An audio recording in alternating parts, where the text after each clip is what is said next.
উত্তরপ্রদেশ বিধানসভা ভোটেও নরেন্দ্র মোদী ঝড় অটুট, বিজেপি একাই ৩০০+। অনেকের দাবি বিপুল জয়ের ফলে 2019 লোকসভা ভোটে অ্যাডভান্টেজ মোদী। এই প্রেক্ষাপটে নরেন্দ্র মোদীর বিজয় রথ রুখতে কি মহাজোটের পথে হাঁটতে পারে বিজেপি বিরোধী দলগুলি? মোদী বিরোধিতায় অন্যতম প্রধান মুখ্য মমতা বন্দ্যোপাধ্যায় শুক্রবার বুঝিয়ে দিয়েছেন, মোদী বিরোধী মহাজোট হলে তিনি আছেন। If they target Bengal, Bihar, Odisha, will target India, all the state also. If any proposals come, I am there. I have no problem. Uttar Pradesh বিধানসভা ভোটে সমাজবাদী পার্টির হাত ধরেও ভরাডুবি হয়েছে কংগ্রেসের। রাহুল গান্ধী নেতৃত্ব নিয়ে ফের একবার উঠেছে প্রশ্ন। এই প্রেক্ষিতে বিজেপিকে রুখতে কংগ্রেসও কি মহাজোটের ভাবনায়? জল্পনা উস্কে দিয়েছেন কংগ্রেসের বর্ষীয়ান নেতা মণিশঙ্কর আয়ার।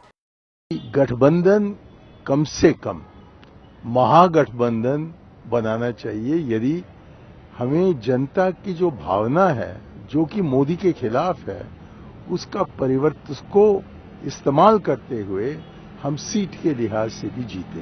अब एक इंक्लूसिव अलायंस बनाने की आवश्यकता है।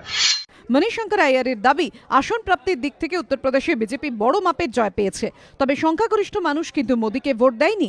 2014 সালে লোকসভা নির্বাচনে 69% বেশি মানুষের ভোট ছিল মোদীর বিপক্ষে, আর 2017 উত্তরপ্রদেশের বিধানসভা নির্বাচনে 59% কাছাকাছি মানুষ নরেন্দ্র মোদীর বিরুদ্ধে ভোট দিয়েছে।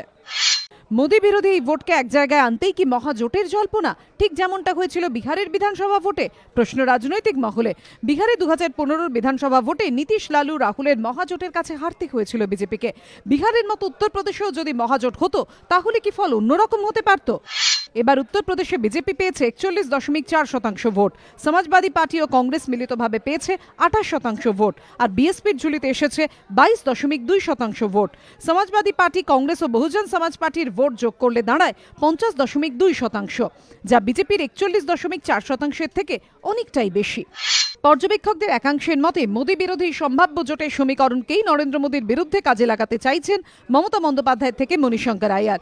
তৃণমূল নেত্রীর স্পষ্ট বার্তা, বাংলা, বিহার, ওড়িশার মতো রাজ্যগুলিতে বিজেপি যদি সর্বশক্তি নিয়ে ঝাঁপায় তাহলে তাঁরাও মোদী বিরোধী সমীকরণকে মাথায় রেখে মহাজোটের পথে হাঁটতে পিছপা হবে না।